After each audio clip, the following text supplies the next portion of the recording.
İstenmesiz kaderli dostlar. Все ли понятно из того, что между нами уже было? Но прошло.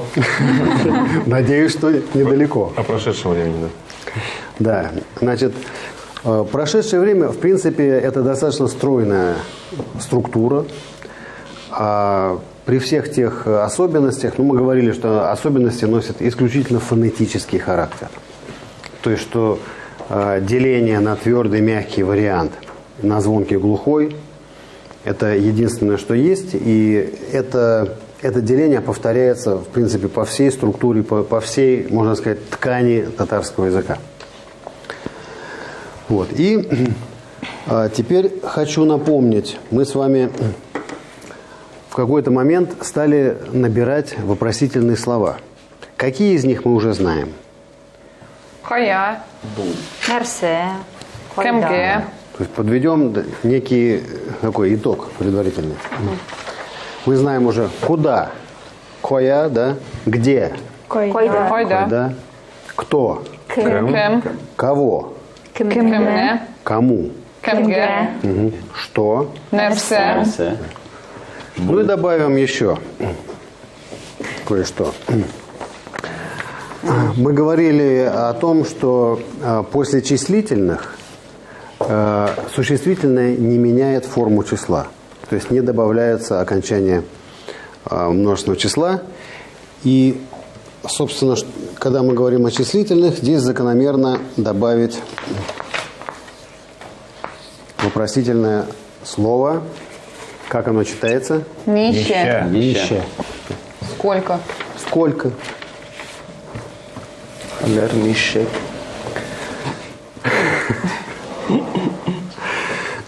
Дэвиду не понравилось слово «сколько».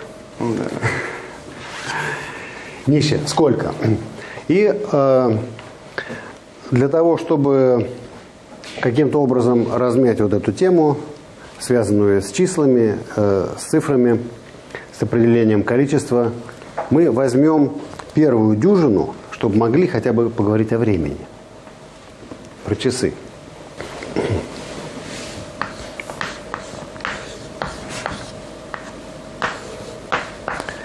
Бер, ике, үш, дүрт, Виш. биш, Алты. алты,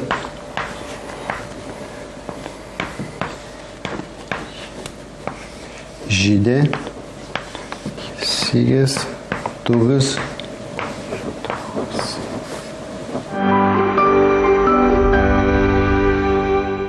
Система числительных достаточно логичная. То есть все промежуточные числа, то есть когда десяток плюс единица, это просто сочетание десятка и единицы. То есть после 10 для того, чтобы нам пойти дальше, 11, 12 это будет просто 10, 1, 10, 2 и так далее.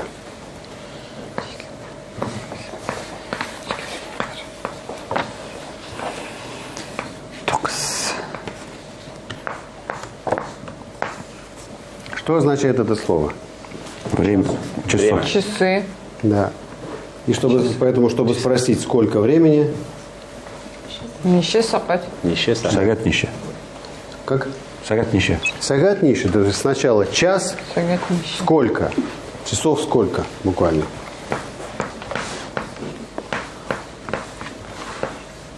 Самый простой вариант, это мы называем слово час. То есть по-русски достаточно просто сказать там 5, 8. Надо назвать это слово, сагат, и указать, какой час. У каждого числа, у каждого числительного, точнее, есть еще порядковая форма. Порядковая форма – это значит первый, второй, третий, четвертый и так далее. Сейчас просто как образец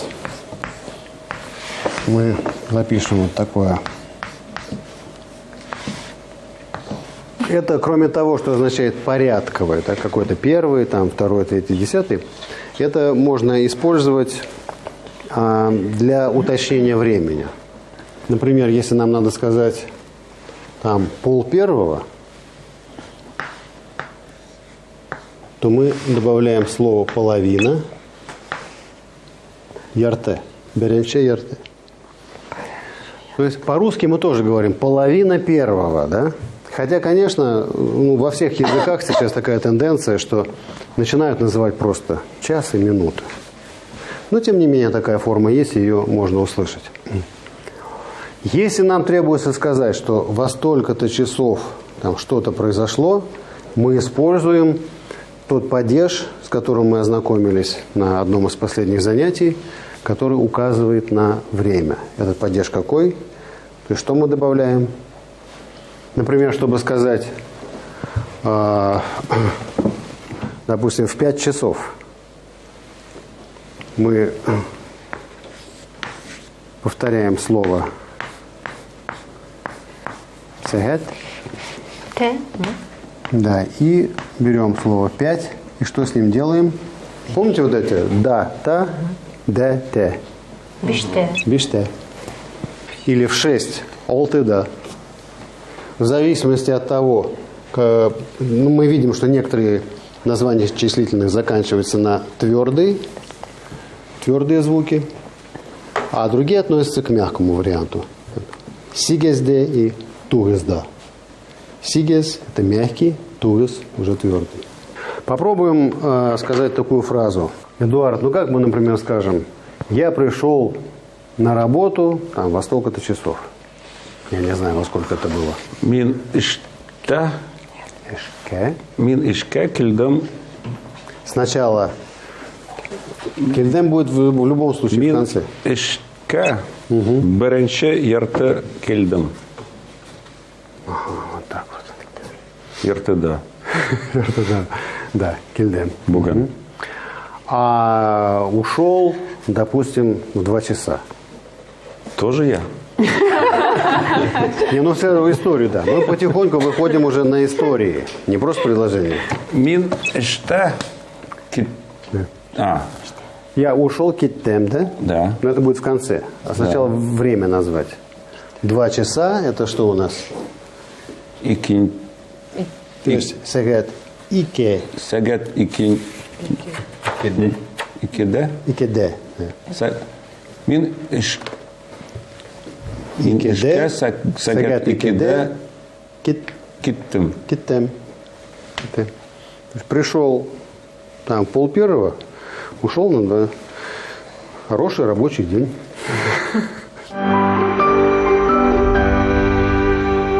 Сергей собирался сегодня сходить в кино. Как, например, сказать, сегодня я иду в кино во столько-то часов. Я не знаю, какой у вас сеанс. Мин. Киноға сағат 9-да барам. Можно еще добавить с кем? Динар Белян.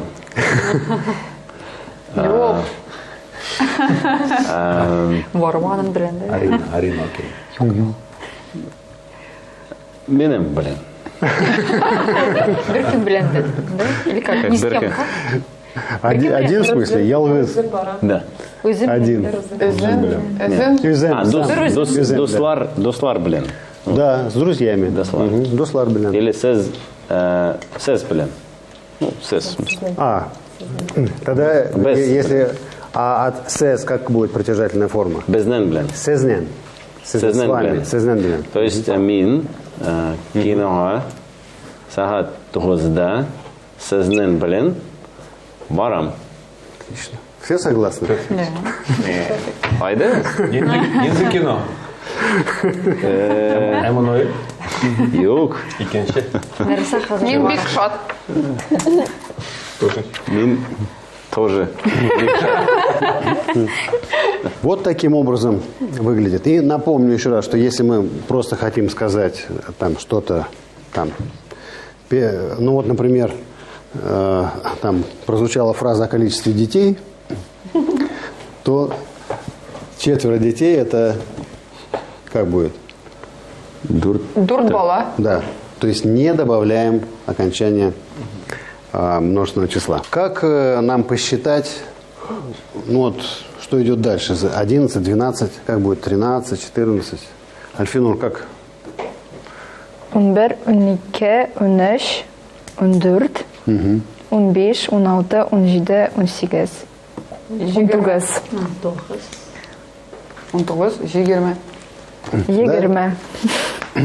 20. 20. И так до 20. Вот. И так, да, также мы продолжаем дальше. 21 и так далее.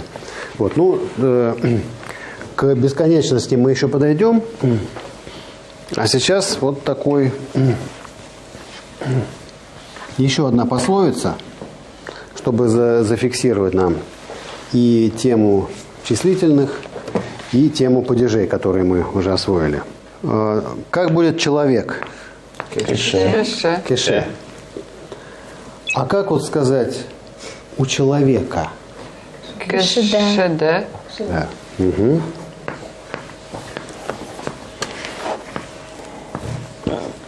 Здесь мягкий вариант явно, поэтому беркешеде у одного человека.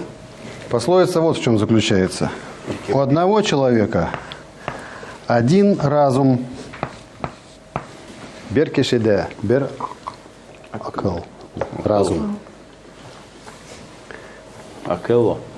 А акылы, это же умный тогда вот так же, как мы проходили на прошлом Именно. уроке. Вот я к чему как раз и клонил. Когда уже видишь окончание и понимаешь, откуда ноги растут. И все остальное тоже. То есть акыл – это разум. Отсюда, по правилу, которое мы на одном из прошлых занятий освоили, мы добавляем, чувствуем, что основа здесь твердая, акыл, и добавляем акыллы, значит умный. Беркешеде беракыл. А как будет по-татарски народ? Халкан. Халык. Халак. Сори, халкан. А как сказать, Халкан, холод. как сказать у народа? Халакта. Да. А звук глухой. Халакта. Поэтому у народа. Да, и вот добавим еще одно числительное, оно уже немножко подальше. Это 1000. Мэнг. А какое в русском языке есть соответствие этой пословице? Одна голова хорошо, а 1000 лучше. Да, ну, примерно так, да. То есть беркешеде бер акыл, халыкта у народа 1000 умов. Дмитрий, а нельзя говорить у человека кашинеке? Так не говорят? Нет, это именно место, когда у кого-то. То есть Кешеге, имеешь в виду, да? Нет, То есть у человека... Кешеге. А мне кажется, Некоторые кешеде представляют, Кешеге это человек. Нет, кашинеке. К. это значит человеческое. Есть что-то есть человеческое. А здесь, когда вот наличие человека. То есть конкретно у кого-то. А если мы хотим сказать на человеке? Ну, предположим, одето что-то. Это тоже будет кешеде? Нет, это мы можем говорить, что Вот у человека же, у вот мы человека проходили до этого. что-то имеется, да. Да. То Нет, есть, это есть система после логов, которая связана с пространственным отношением. На, под, от, да, это у нас на эту тему будет отдельный разговор. Мы нарисуем целую схему в связи с пространственным расположением. Но в данном случае речь идет всего лишь о наличии, о присутствии у человека там, какого-то качества или чего-то. Поэтому беркешеде, халыкта. И здесь вот иллюстрируется как раз форма образования этого падежа. Просто вот хочется почувствовать вот эту разницу. Когда мы говорили, у меня есть свободное время, и у человека есть разум, да? Ну, То есть там мы использовали это минем. скорее, да, это скорее Вакетым. в человеке. Вот как мы говорили в Казани, да, Казанда, присутствие, наличие. В человеке есть один разум. То есть, а так-то человек может что-то иметь, ну, разум тоже можно потерять, конечно, но имеется, здесь подчеркивается не обладание, а что человек наделен чем-то. В нем вот это Внутри есть. прям. Да. Прямо вот То есть вот это такая тонкая очень грань, тонкая грань, да. Тонкая грань. где принадлежность, а где вот Д, Т там и так далее. Ну, да. Грань тонкая, Видимо, это. но В последнем занятии выйдем на это. именно поэтому, скажем, глагол «иметь», вот в русском языке его тоже нет. Есть наличие, человек чем-то обладает, или в нем что-то есть. Грань тонкая, но то есть то, чем ты обладаешь, не обязательно в плане владения, ну там, я не знаю, какой-то разум или какой-то орган человеческого тела. Вот. Или просто то, что перемещается, то, что может быть дано, отнято и так далее. Ну да, то есть я имею в виду, что в русском одинаково звучит.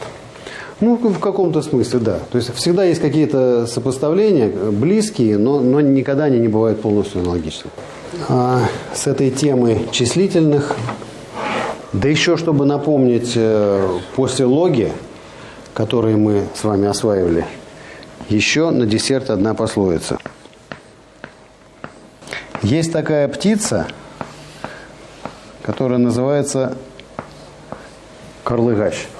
Это что за птица? Ласточка. Эту птицу мы сопровождаем после логом. Остальные слова нам уже знакомы. Эльза, прочитайте, пожалуйста, эту пословицу. Бер карлыгач белен яз булмый. Что это означает? С одной ласточкой весна не начнется. Если Да, не бывает. не бывает, да. Ну, как говорят, одна ласточка не делает весны. Да. Бер карлыгач белян. Помните вот? То есть ничего мы не добавляем карлыгач, потому что этого не требует после лог белян. Буквально с одной ласточкой йоз, это уже у нас была в другой пословице, булмы, то есть не бывает. Это типа как на русский «один в поле не воин». Ну, в каком-то смысле, да. Хотя и так тоже говорят, одна ласточка не делает весны. Это так, если очень... Ну как, по смыслу-то похоже. Только один похож. Не тот снег, что сверху летит, а тот, что снизу метет. Да. Похоже. Похоже, да. Глубоко. Вот. Из всех тех структур, которые мы взяли, самыми важными, самыми приоритетными остается спряжение глаголов. Потому что вы заметили, что все остальное, ну, какие-то слова можно узнать, забыть, там, узнать снова. Но до тех пор, пока в автоматическом режиме не спрягаются глаголы, очень трудно сформировать даже не очень сложную фразу. Но как только включается этот процесс, а мы добавили уже и формы прошедшего времени, то есть теперь мы можем оперировать уже действиями, которые уже совершились и завершаются в настоящее время, это уже подводит нас к последовательности событий. То есть мы можем уже какую-то историю рассказать, тем более добавили уже временные обозначения и еще немного, еще чуть-чуть, и мы уже начнем рассказывать истории. Из таких инструментов, которыми мы практически овладели и уже начинаем пользоваться, помните вот эти окончания? Мы всегда должны о языке знать больше, чем используем сами. Какие-то вещи мы должны знать активно, и это именно то, что надо доводить до автоматизма. Но гораздо больше мы должны воспринимать пассивно, как говорится, на вход. Мы могли, допустим, не знать слово «окл», но если мы видели «окл» и знаем, что это «умный», уже можем предположить, что вот это наверняка выглядит как окончание, которое образует прилагательное от существительного. Отсюда мы выходим на существительное, и с большой долей достоверности мы предполагаем, что она может означать разум. То есть вот так возникает и начинает работать языковая интуиция. Какие-то вещи мы просто выучиваем, и используем в автоматическом режиме, а какие-то просто начинаем воспринимать, потому что формируется комфортная языковая среда. На этом мы заканчиваем наше очередное занятие. Что вы мне скажете? Саубулгас.